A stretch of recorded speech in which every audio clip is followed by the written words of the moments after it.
Добро утро и од мене. Драго ми е што сме заедно да го простудираме Божиот збор. Денеска ќе продолжиме со книгата на Ефесијаните, првата глава, и нашиот фокус ќе биде 17-тиот стих. Така да може да отворите таму во вашите Библии. Ја уште еднаш ќе го прочитам стихот. Ефесијаните, прва глава, 17-тиот стих. Та Бог на нашиот Господ Исус Христос, Таткото на славата, да ви даде дух на мудрост и откровение во вистинското познавање на Него. И ова е преводот на Константинов. Предходниот пат видовме во 15-тиот и 16-тиот стих, а денес нашиот фокус ќе биде 17-тиот. Павле му благодари на Бог за овие христијани, тоа го видовме предходниот пат во предходните стихови, 15-тиот и 16-тиот, им благодари за нивната вера и љубов, дека Бог им дал вистинска вера и искрена љубов. Тие биле дадени и се дадени од Светиот Дух. И сега откако ќе заблагодари на Бог за овие верници, ќе се нурне во молитва. И 17-тиот стих е кога почнува молитвата. И ова е првата молитва во писмото. И Павле почнува да се моли. И се моли бидејќи се грижи за нив, бидејќи е засегнат, бидејќи ги љуби искрено, бидејќи е нивниот духовен татко. Се што можел да направи за нив, направил, кога бил со нив. Го дал Евангелието, ги поучувал, се грижал за нив, поминал долг период од тој град, во Ефес, бил пример за нив во вера и дела. И во Дела 20 глава, од 17 до 21 стих, Лука го пишува последниот состанок или средба со старешините од црквата во Ефес. И вика, пишува од Милит, Павле прати во Ефес да ги повикаат старешините на црквата. И кога дојдоа при него им рече: вие знаете, збори Павле, како поминав со вас целото време од првиот ден кога стасав во Азија, служејќи му на Господ со сета понизност, со солзи, со искушенија, што ме најде од јудејските заговори. И не пропуштив да ви казам се што е полезно и да ве поучам и јавно и по домовите, сведочејќи им на јудејците и на елините покаяние пред Бог и вера во нашиот Господ Исус. Павле сега, откако направил што може да направи од човечка перспектива за нив, се моли. Се моли Бог да действува, Бог да им влијае, Бог да ги заштити, Бог да биде со нив. И навистина, кога ќе размислиме подлабоко, каква привилегија имаме како верници да се молиме. Каков благослов е молитвата, да можеме да комуницираме со Креаторот. Човекот од сите создаденија на земјата ја има ова привилегија. Го има овој капацитет, оваа способност да дојде пред Бог и да се моли, да комуницира со Него, да општи со Него. Човекот кој е помал од мравка и послаб од црв, има капацитет и можност да дојде пред овој Креатор на целиот универзум, пред суперлативот, пред овој бескрајен и бесконечен Бог, и да се моли. Да дојде пред овој Креатор кој целиот универзум и се во него се тресе од страв. Мартин Лојд Џонс кажал, отворен цитат: најголемата работа што некој некогаш ја прави е да се моли. Тоа е најдлабоката тема што некогаш била разгледана. Затворен цитат. И сега Павле доаѓа пред Бог во молитва. И доаѓа пред Светото Тројство. И сега во овој стих пак го гледаме Светото Тројство. Светото Тројство беше основата, беше изворот, беше фонтаната, беше сонцето, беше вулканот на сите благослови што ги имаме како верници. И Павле почна со Светото Тројство во 3 стих и заврши со Светото Тројство во 13 и 14 стих. И од 3 до 14 стих фокусот па беше Таткото, Синот и Духот. Благословите на Таткото, благословите на Синот и благословите од Духот.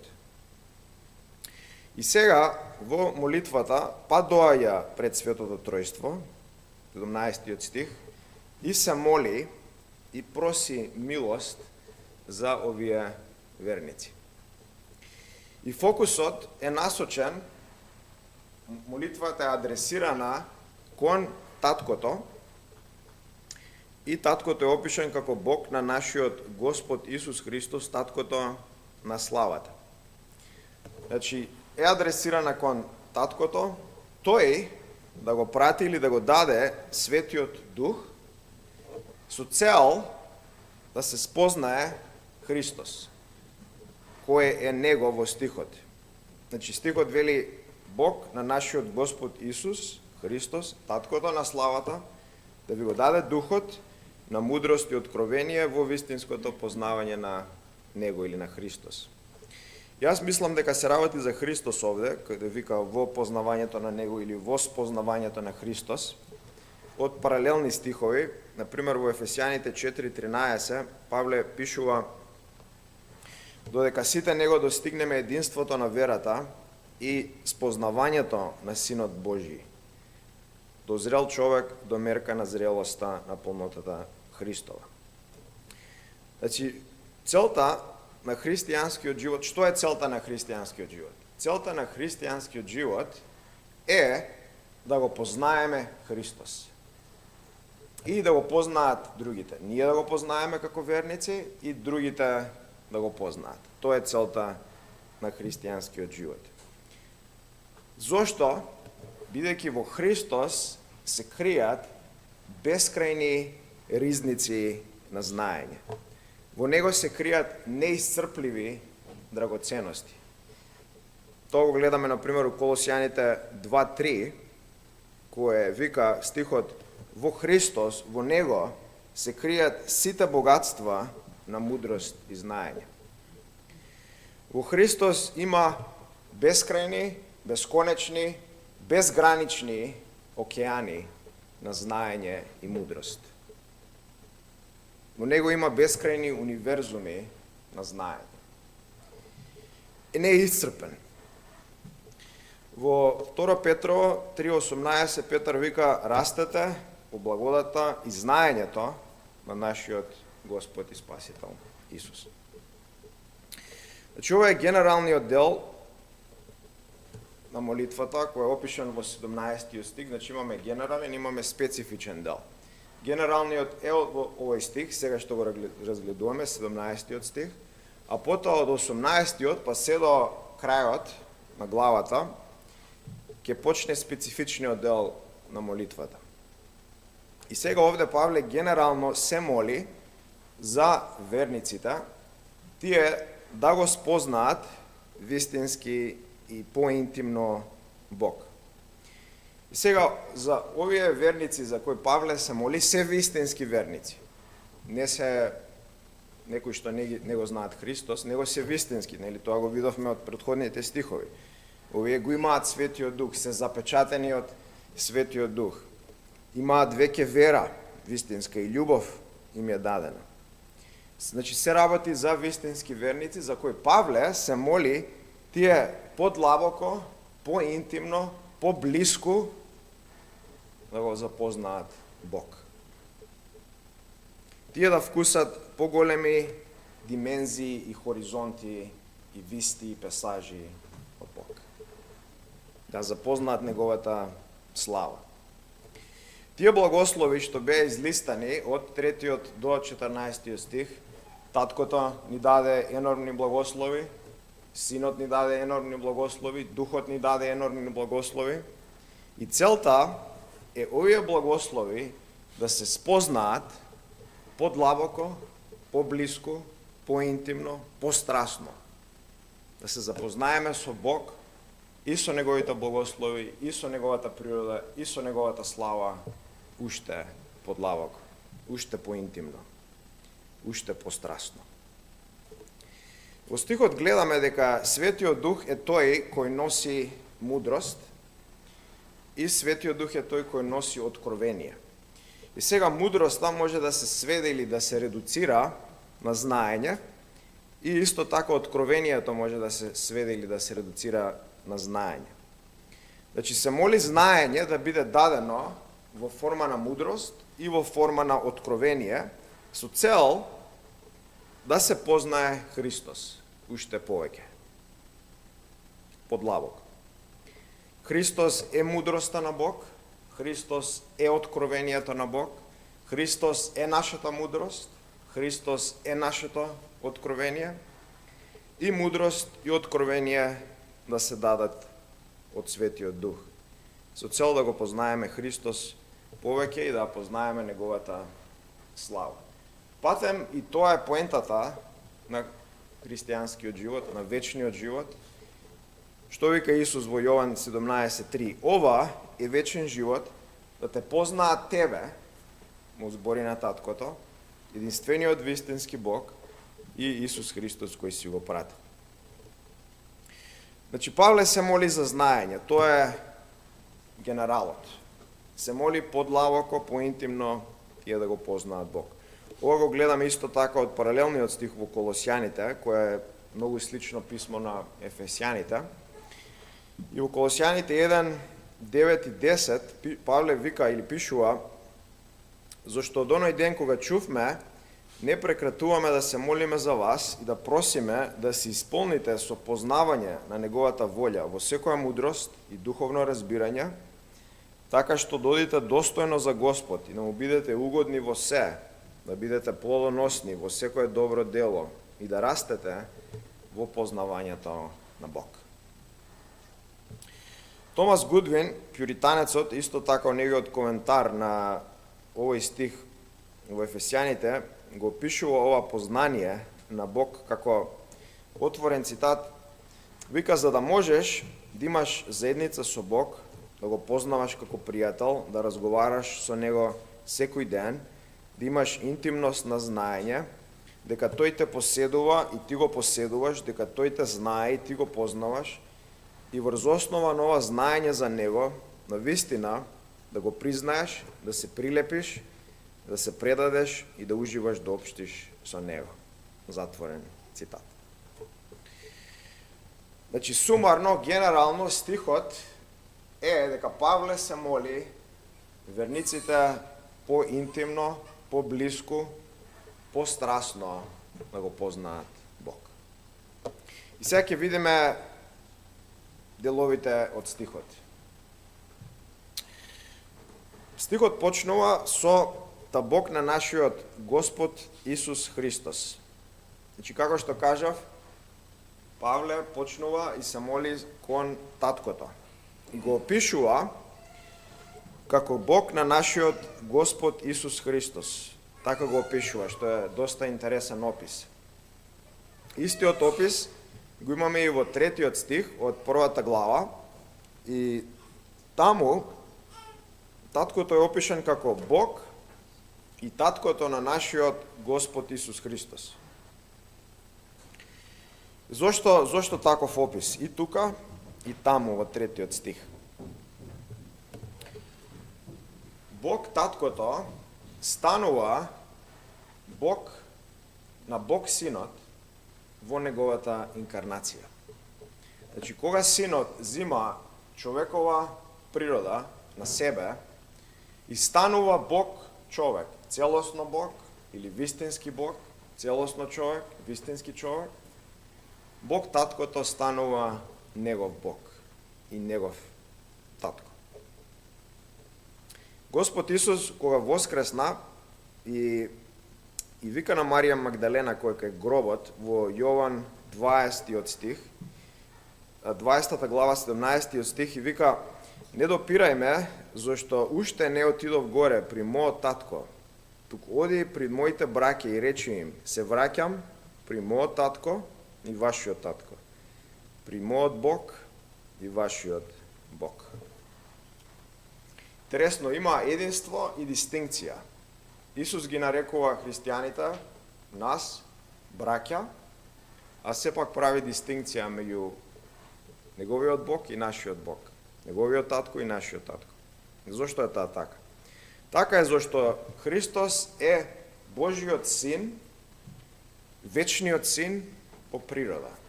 Он е уникатот, он е посебниот син, вечниот син. Тој кој е во прегратките на Отецот. Ние стануваме синови и ќерки на Бог преку посвојување и преку синот. Господ Исус во неговата инкарнација, кога станува човек, кога станува Бог човек, преку неговите дела, спасоносни што ги прави, на крстот и воскресението, тоа го возможува. Исус во неговата инкарнација возможува ние да станеме негови синови и ќерки. И бидејќи како верници сме во заедница, во спој, во унија, во врска со Христос како Бог човек, нашиот или неговиот татко и Бог станува наш татко и Бог. Че тоа се овозможува преку Христос и преку неговата инкарнација. И сите благослови кои доаѓаат на нас, ни доаѓаат преку Христос, или тоа веќе го кажавме. Сите благослови ни доаѓаат во заедница во Христос. Христос е нашиот посредник, нашиот медиатор, нашиот високосвештеник. И Бог таткото бескрајно и безгранично и бесконечно го љуби синот. Има бескрајно уживање и задоволство во него. Тоа е во неговите прегратки. И сите благослови него му се даваат. Се му се дава него, се е создадено за него и радосно се му се дава на него.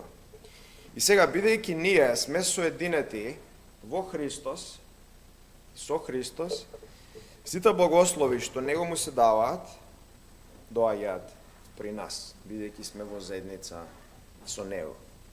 И каков благослов е Бог таткото заради Христос да стане наш Бог и наш татко.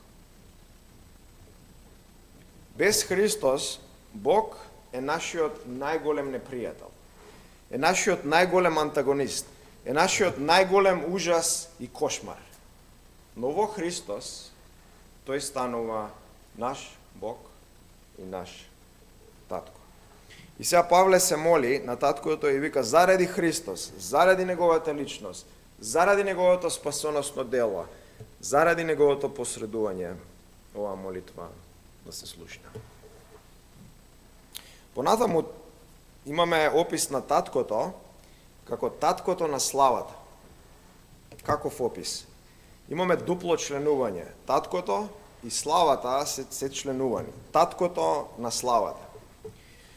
Во 2 Петрово 1:17 таткото е именуван како величествената слава. Тоа е неговото име, величествената слава.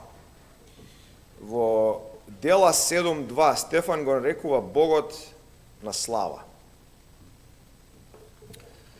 Таткото е изворот, е кулминацијата, е вулканот на слава.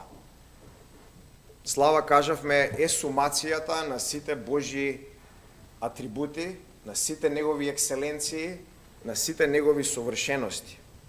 Сите негови атрибути се собрани, се сумирани во неговата слава.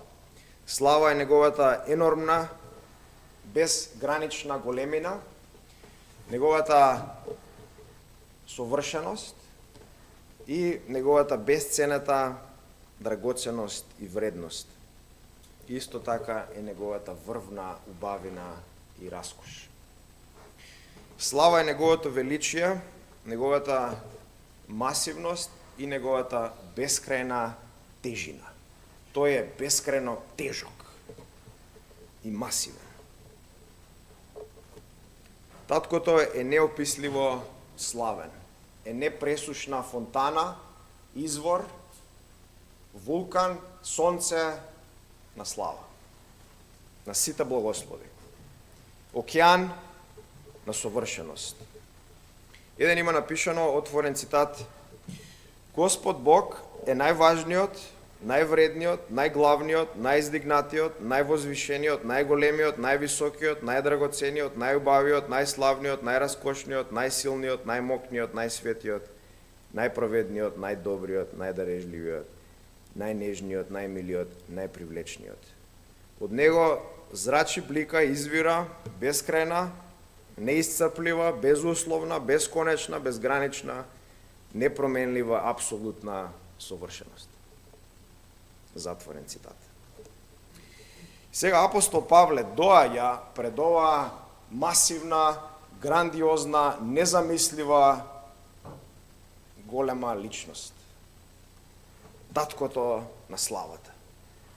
Од него извира слава, се што прави тој е славно, каде и да отиде носи слава, сите негови дела и дејства се славни. И целта на службата на Господ Исус во Јован 17 глава 4 стих беше таа, е да го прослави таткото.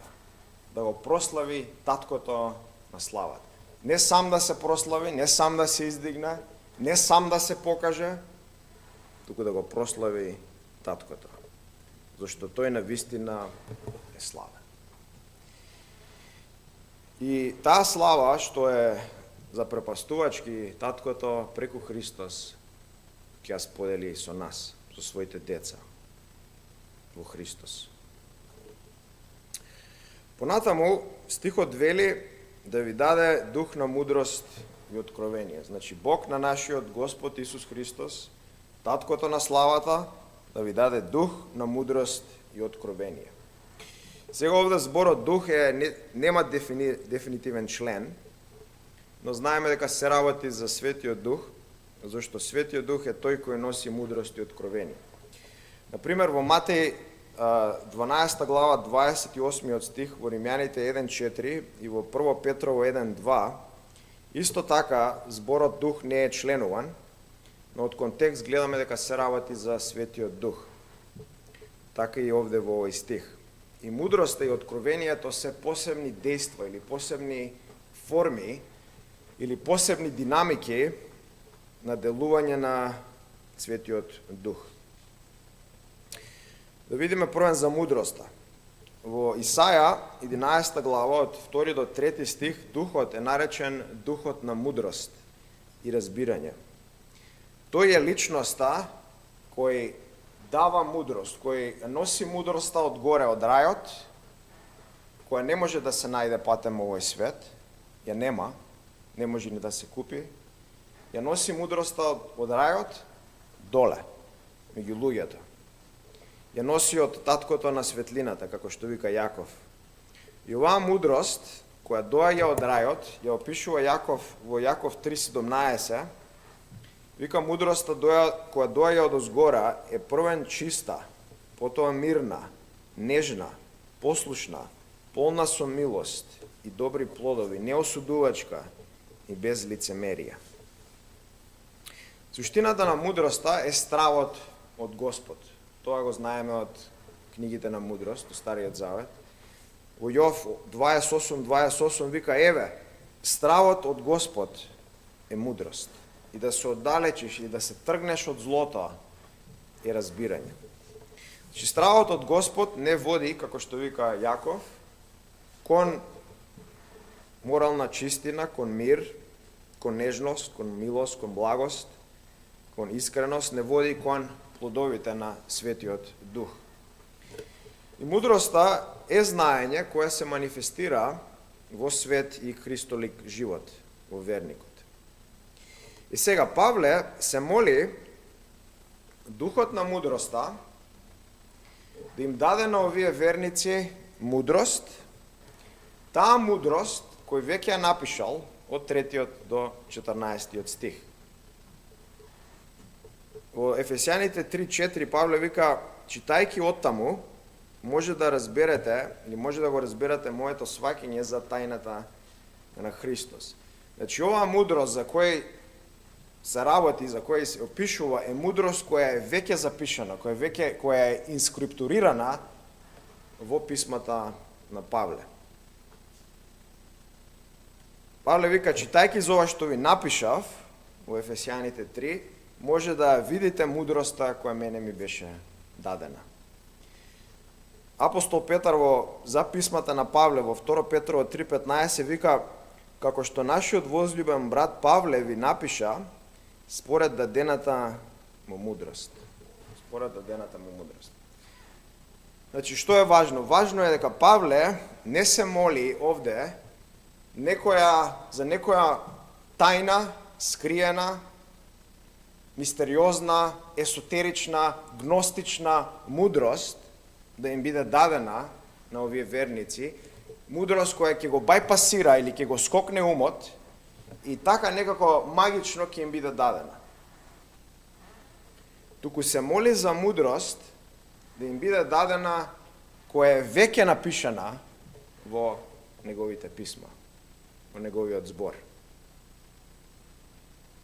Се моли Духот на мудрост да им даде мудрост преку мудроста на тоа што веќе е напишано.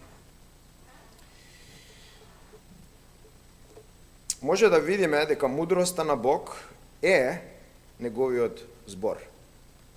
Например, Мојсеј, зборувајќи на Израел, во 2 Законие 4, од 5 до 6 стих, вика, еве ве научив наредби и правила, како што ми заповеда Господ, мојот Бог, за да ги извршувате во земјата во која ќе влезете и ќе ја заземете. Чувајте ги и правете ги овие правила и наредби, зашто тоа ќе биде вашата мудрост, или може да се преведе, тоа е вашата мудрост. Правилата, наредбите, законите, се вашата мудрост. Во Псалм 119, 97 до 99 стихови, авторот вика, колку го љубам Твојот закон, по цел ден размислувам за него. Твојата заповед ме прави помудар од моите непријатели, зашто таа е вечно со мене. Поумен сум од сите мои учители, зашто размислувам за Твоите сведоштва.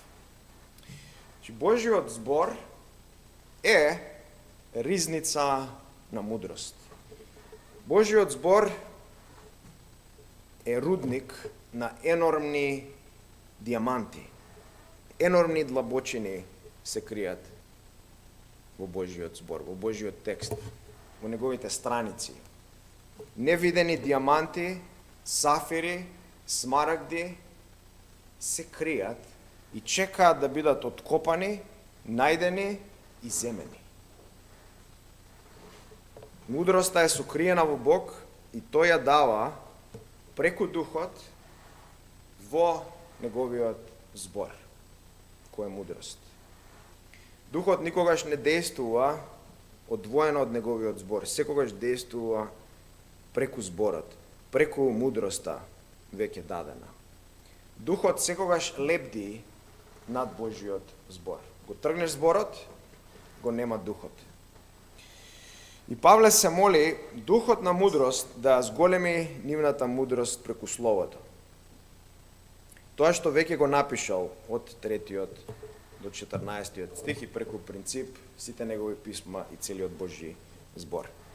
Коментаторот Ернест Бест вика, отворен цитат, верниците не се целосно мудри веднаш кој ќе се обратат и ќе се запечатат со Духот.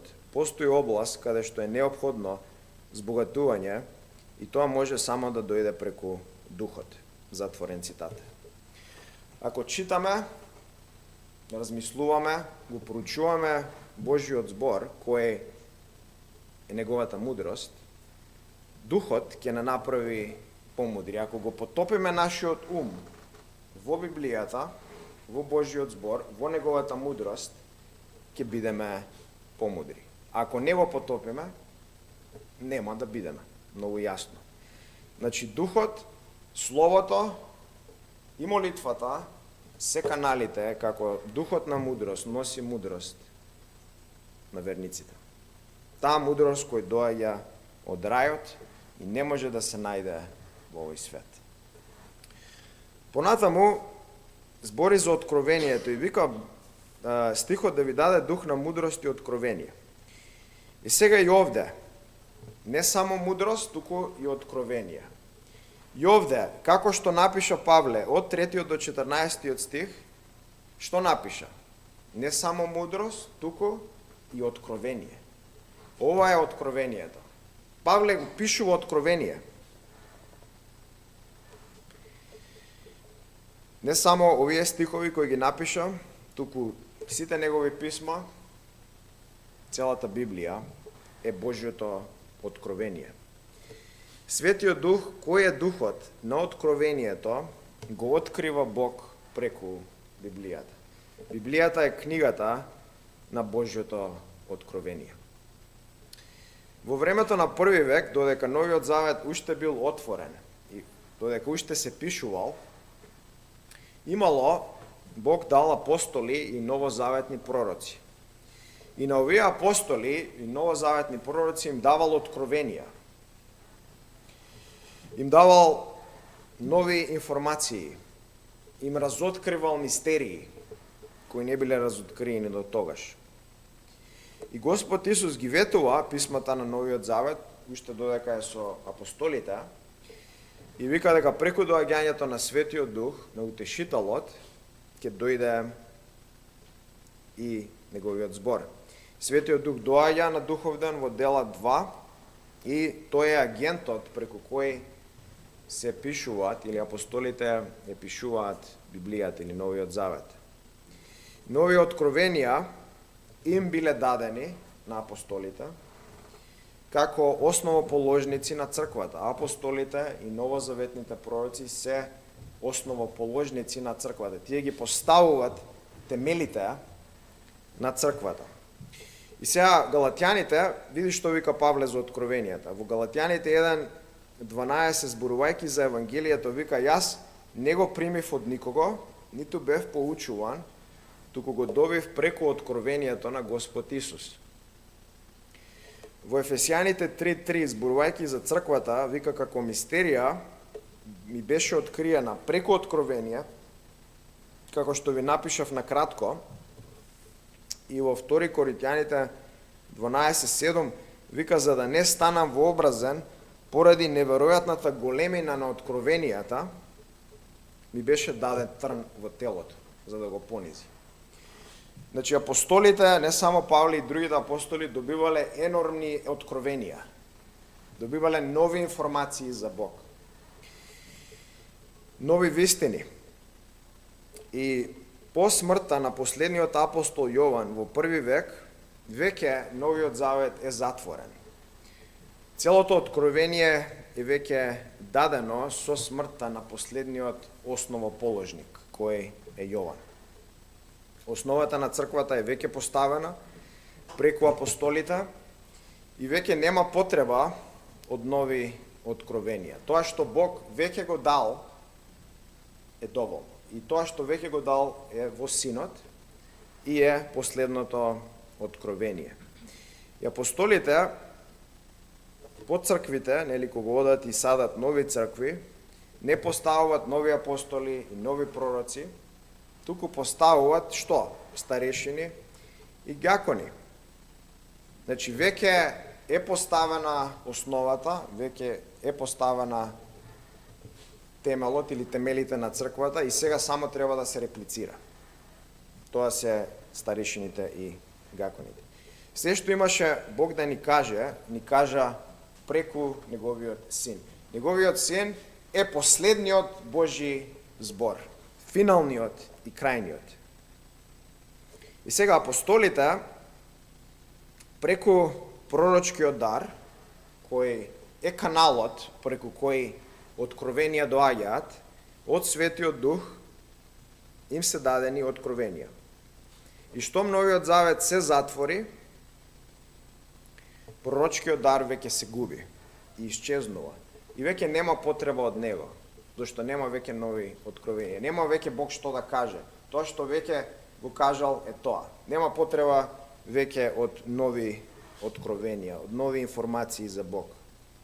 И секој што ќе се осмели да додаде нешто плюс, некое ново откровение, некоја нова информација за Бог, некоја нова визија, ново сведоштво, тешко на нему. Во Откровение 22 глава, 18 и 19 стих видите што вика Господ Исус. Вика, јас му сведочам секому, кој ги слуша пророчките зборови на оваа книга. Ако некој им додаде нешто, Бог ќе му додаде од злата или од проклетствата, опишани во оваа книга. Ако некој одземе нешто од зборовите на оваа книга, на ова пророштво, Бог ќе му го одземе неговиот дел од дрвото на животот и од светиот град, кои се опишани во оваа книга. Че никој не смее да се осмели, да се дрзне, да додаде некое ново откровение на веќе тоа што е кажено, на веќе тоа што е дадено во Библијата. И сега имаме христијани од пентакостални, каризматски кругови, кои велат дека и денес има пророци, и денес Бог дава нови откровенија, нови информации за Него. Сепак кажува дека тие откровенија не се на ниво на Библијата, туку се на некое пониско ниво. Кажува дека Библијата е затворена и дека тие откровенија, пророштва се на некое пониско ниво од тогаш.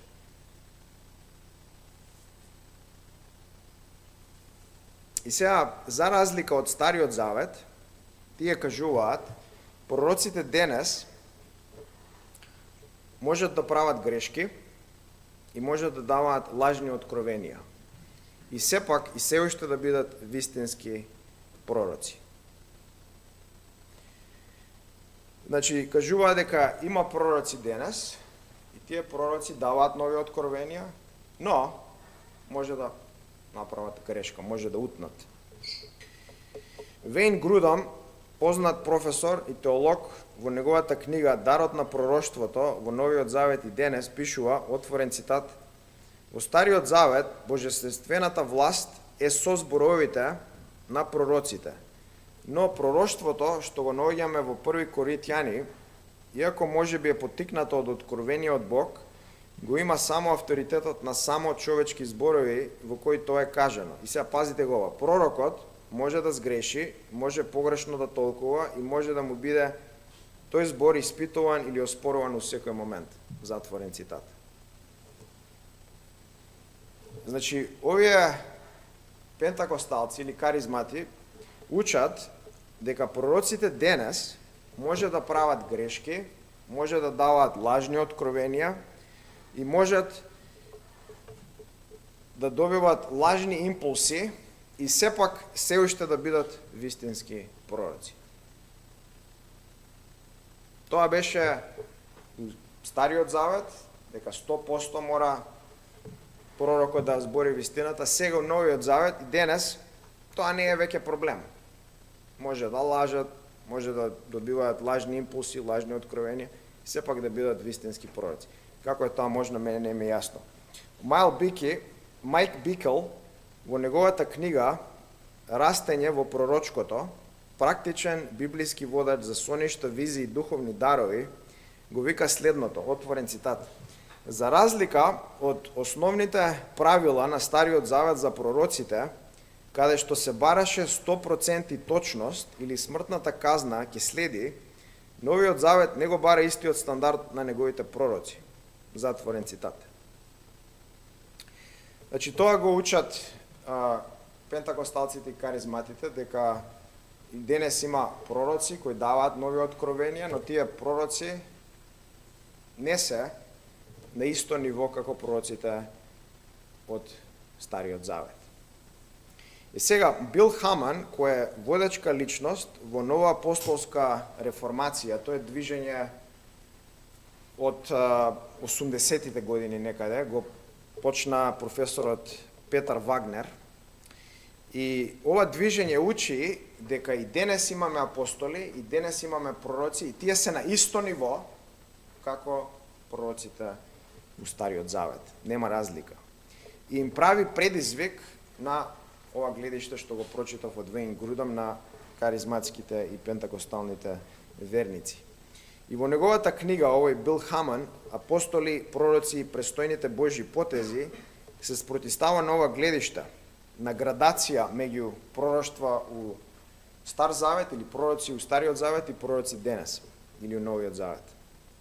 И пишува отворен цитат: зошто некои учители изјавуваат дека новозаветните пророци се различни од старозаветните пророци. Пророците се исти, како и единствениот вечен Бог од кого го представуваат. Денешните пророци го имаат истото помазание, авторитет и служба што ги имале во Стариот Завет. Затворен цитат. Значи, вика, ако има пророци денес, тие ќе бидат на исто ниво со Стариот Завет. Нема да бидат пророци со мало П или апостоли со мало А. Ајде сега да размислиме. Значи, што по дефиниција е пророк? Пророк по дефиниција е устата на Бог на земјата. Значи, пророкот доаѓа и вика, вака кажува Бог. И го цитира Бог. Значи, е устата на Бог. Збори на местото на Бог на земјата. И говори неговите зборови. И ако утне едно зборче, ако направи една грешка, казната беше у Стариот Завет каменување.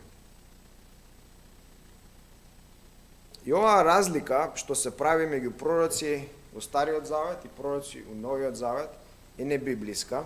Немаме никаде у Библијата таква разлика. Дарот на пророштво е ист. Истиот дух действува, истиот Бог действува и ова добро го потенцира Бил Хаман, иако е во грешка. Добар предизвик им прави на пентакосталците и каризматите. Им вика, какви се овие пророци со мало П? Какви се овие апостоли со мало А? Или имаме пророци, или немаме. Нема да си играме играчки. Значи, ако имаме пророци денес, тие пророци ќе даваат нови откровенија. Така? Ќе даваат нови информации за Бог. И ако Бог се уште говори денес, се уште збори, се уште дава нови информации за себе си, тогаш, што се случува со Библијата? Тогаш, тие пророштва, тие откровенија, треба да го имаат статусот на Библија, така?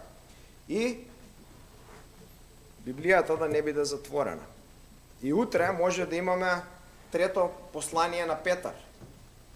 Утре може да имаме четврто послание на Јован. Библијата не е затворена. Ако се уште ние имаме пророци, имаме нови откровенија, ако Бог се уште говори и денес, Библијата е отворена. И гледиштето дека имаме пророци денес, кои даваат дали точни или грешни откровенија, го руши уникатниот статус на Библијата како единствен Божји збор. Библијата е доведена во голема опасност и незиниот уникат и посебност како единственото Божјо откровение, единственото Божјо пророчко слово. Го губи тој статус. Зашто ако имаме пророци и апостоли, денес даваат соништа, визии, откровенија, што ќе ни е Библијата? Ќе слушаме свеж, нов збор на Бог денес. Но, како што видовме, Библијата е затворена, денес нема нови откровенија, нема пророштва, нема пророци. Тоа е завршено. И сега Павле се моли Светиот Дух, кој е духот на откровение, да им отвори нови димензии, нови хоризонти, нови висти, нови песажи на Бог во веќе даденото откровение, во веќе дадениот Божи збор. Тие да го познаат Бог преку неговото откровение, преку неговиот збор. Молитвата не е тие да добиваат нови откровенија, нови информации, нови визии, нови соништа за Бог, туку на веќе дадениот Божи збор, тоа откровение да ги зграпчи посилно, појако, поздраво, подлабоко.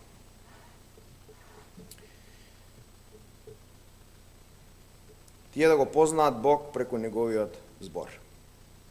Океј. Понатака стихот вика познавањето на Него. Бог на нашиот Господ Исус, Таткото на славата, да ви даде дух на мудрост и откровение во вистинското познавање на Него. Вистинското го нема во оригиналниот текст, но е дадено од преведувачот да појасни дека најверојатно има и невистинско познавање на Бог. Ова е преводот на Константинов. Во апдейтираната 2023 верзија го нема овој збор. Но поентата е дека целта е да го познаеме Бог, да го познаеме Христос. И може да кажеме дека основата како ние може да го познаеме Христос, може да го познаеме Бог, излегува, или коренот, или суштината е дека Бог сам себе се познава. Тоа е суштината. Бог сам себе совршено, целосно, бескрајно, бесконечно, сам себе се познава. Таа е основата. Себе познавањето на Бог е основата или суштината како ние може Него да го познаеме, и тој може да го познаеме бидејќи се открил. Теологот Џон Вебстер пишува, отворен цитат: Бог се познава себе си и се во своето битие. Односно, Бог е самодоволен во ова самопознание, кое е предизвикано од никаква причина надвор од Бог, немајќи никаков принцип на Божиото знаење, освен неговото целосно полно битие. На Бог не му треба учител. Затворен цитат. Херман Бавеник, теологот, вика, отворен цитат: Бог може да се познава само од Бог. Затворен цитат. Значи, само Бог може да се познае себе си целосно, исцрпно, бескрајно и бесконечно. Вечно и бескрајно и бесконечно битие само може да се познае од бескрајен и бесконечен Бог. Отецот се познава себе си бескрајно и исцрпно. Таткото има совршена идеја или представа за себе си. И таткото толку силно, толку масивно, толку бескрајно и бесконечно се познава себе си, што се рефлектира од него, и тоа знаење стои како посебна личност. Таа личност е синот. И овој аргумент, што е доста интересен и вреди да се размисли, е даден од Джонатан Едвардс како аргумент за вечната генерација на синот, кој ја темели во себе и самопознавањето на Отецот. Значи, Отецот се познава себе си бескрајно и бесконечно, и тоа негово познавање се рефлектира у нова личност. Тоа е личноста на синот. Едвардс вика, отворен цитат за ова представување на божествената природа и суштина е повторно божествена природа и суштина. Така што со Божјото размислување за Бог, Бог мора да се генерира. И таа генерација носи уште една личност, друга бесконечна, вечна, семокна, со иста божествена природа. И оваа личност е второто лице од тројството, многу саканиот син. И сега слушајте го ова. Тој е вечната, неопходна, совршена, суштинска, лична идеја што Бог ја има за себе си. Затворен цитат. Интересен аргумент, вреди да се размисли, но поентата е дека Бог се знае, се познава себе си бескрајно. И тоа е основата кога ќе се открие, кога ќе се покаже, кога ќе се манифестира, ние него да го познаеме. Бог се знае себе си целосно, Светото Тројство се знае себе си безкрајно, Таткото го знае Синот совршено, Синот го знае Таткото совршено, и тој одлучува на кого тој ќе му се открие. Во Матеј 11:27 Исус вика: никој не го познава Синот освен Таткото и никој не го познава Таткото освен Синот и оној кому Синот сака да му се покаже. Светиот Дух исто така ги знае безкрајните длабочини на Бог. Тоа го гледаме од 1 Коринќаните 2:10-11. И нашето познавање на Бог, нашето познавање на Светото Тројство е овозможено од тоа што Бог се открива себе си.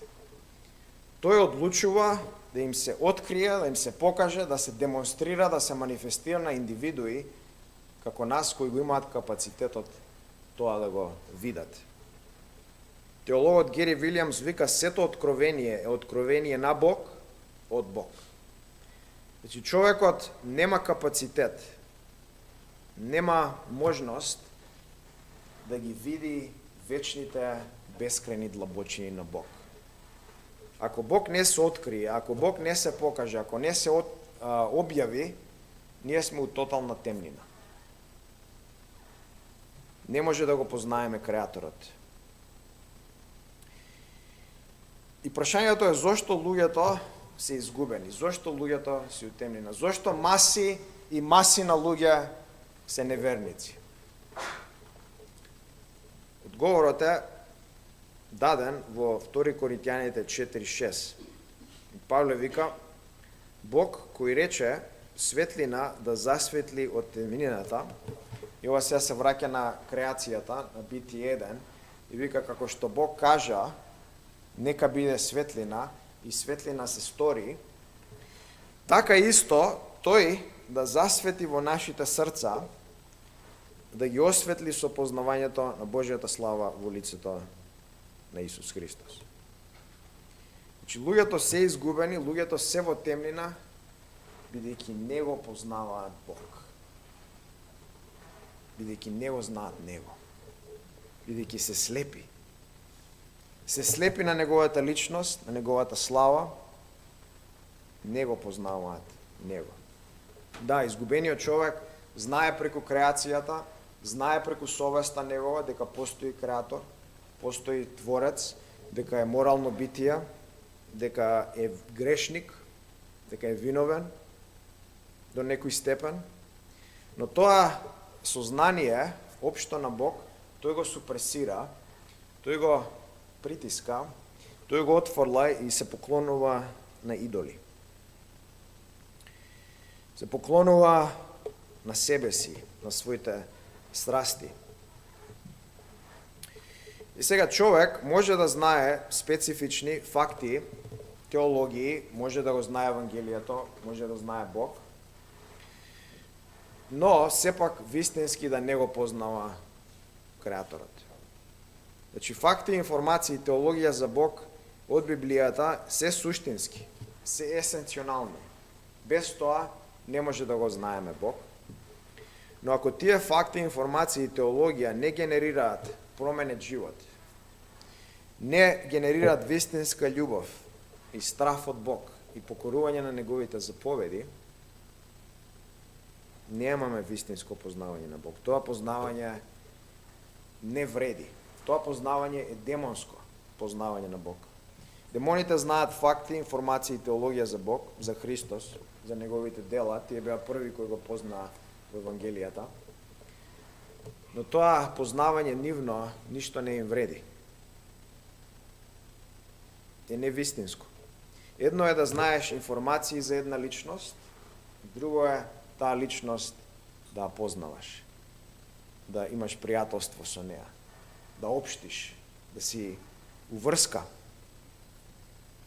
И апостол Павле се моли овие верници да го познаат подлабоко, поинтимно нивниот Спасител. Славата на Бог и тој се манифестираше во енормни благослови. И молитвата е тој во тие благослови да се види и да се вкуси. Јов помина низ многу маки у својот живот и во Јов 42, 5 и 6 вика те познавав само послушање, но сега моите очи те видоа. Те видов преку моите маки, преку моите тешкотии. И Мојсија не беше задоволен само да го слуша гласот на Бог, само да ги знае неговите заповеди, само да ги гледа неговите чуда. Кога беше на планината, тој извика: Боже, ја сакам да видам Твојата слава. Сакам Тебе да те видам. Тоа беше неговиот порив. Боже, копнеам за подлабока лична средба со Тебе. Што ќе ми се Твоите подароци? Што ќе ми се Твоите благослови? Ако Тебе те нема. Што ќе ми е рајот ако Ти не си таму? Мојсија копнееше по лична, длабока, блиска средба со Бог. Сакаше Него да го познае повеќе. И сега да сумираме. Значи, апостол Павле се моли за верниците, тие да го познаат Христос, да видат Неговата слава, преку духот на мудрост и откровение, преку Светиот Дух, кој носи мудрост и носи откровение, втемелени и вкоренети во Неговиот збор, вистинска мудрост и вистинско откровение да бидат дадени преку Божиот збор. И навистина, кога ќе размислиме, нема ништо подлабоко и повредно човек да размислува и да знае од Бог. Нема ништо подлабоко, нема ништо повисоко зашто може да се размислува и човек да се преокупира. Бог е најдостојната личност, највредната личност за кој ние треба да се преокупираме. Тоа е највредниот предмет што треба да се знае. И сега да преминеме на примена. Што може да примениме и да извлечеме од стихот? Прашањето е дали го познаваш Бог? Или дали сакаш да го познаеш Него подлабоко, поинтимно, поблиску, пострастно? Дали тоа е целта на твојот живот? Или дали ќе бидеш среќен ако во твојот живот имаш доволно храна, доволно вода, си заштитен, си безбеден, имаш доволно пари, си сексуално исполнет и имаш деца кои сте здрави? Дали ќе достигнеш целта на твојот живот ако станеш не повеќе од едно животно? Ако на животното му се даде доволно храна, доволно вода, тоа е заштитено, безбедно, е сексуално задоволено, има потомство, тоа ќе биде среќно. Нели? Но дали животот е само тоа? Дали животот е само јадење, пиење, спиење, заштита, безбедност, пари, секс и деца? Дали животот е само тоа? За тоа ли живееш? За тоа ли ние живееме? Се додека имаме доволно храна, добар пијалок, добар сон, сме безбедни, сме заштитени, имаме пари, сме сексуално задоволени, имаме деца кои се здрави и напредуваат, тогаш ќе бидам среќен, тогаш ќе бидам задоволен, тогаш ќе бидам комплетен. Навистина?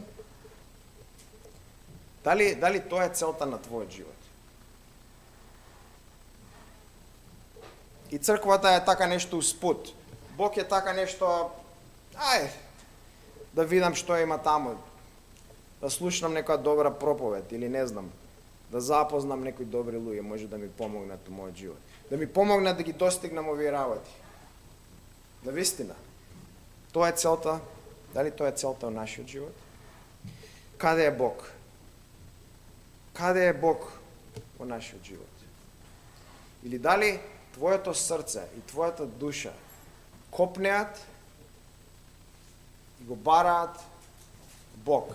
Дали твоето срце извикува, јас сакам да го познавам Бог повеќе. Сакам Него да го видам, Него да го вкусам, Него да го допрам, Него да го слушнам во Неговиот збор. Него да го познавам во сета моја храна, вода, спиење, заштита, безбедност, секс, потомство. Него да го видам. Дали твоето срце, моето срце извикува, Боже, како Мојсие, покажи ми ја твојата слава. Јас сакам тебе да те видам, тебе да те познавам.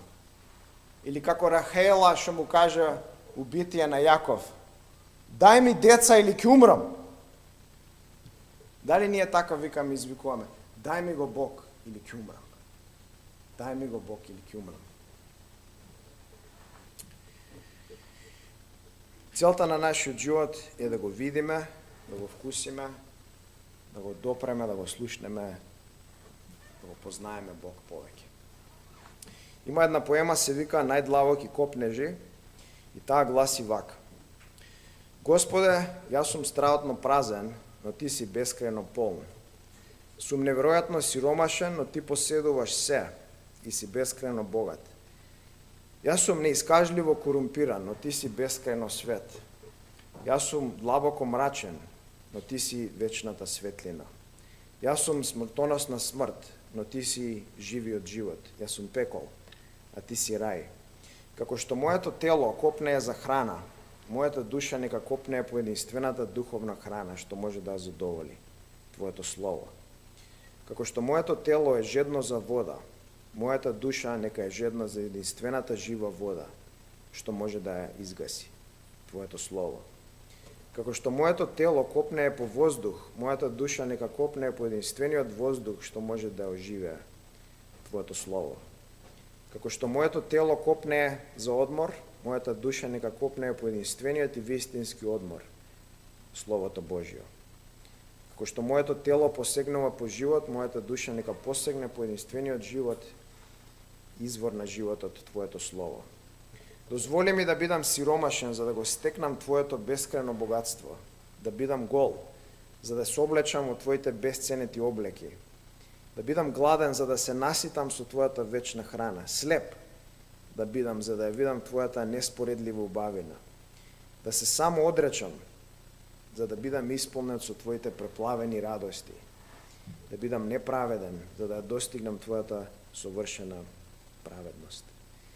Да бидам немудар, за да ја препознам Твојата безкрајнична мудрост, неук, за да го знам Твоето неискажливо знаење. Пушти ме да умрам, за да живеам во Тебе и со Тебе. Да се помолиме.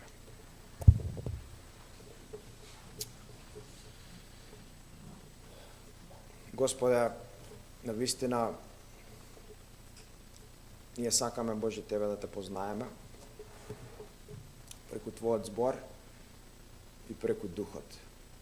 Преку Твојот збор се кријат неописливи длабочини. Во Христос се кријат неописливи широчини на знаење и мудрост. Боже, нашето срце извикува, Тебе сакаме да Те познаеме. Ти си нашиот живот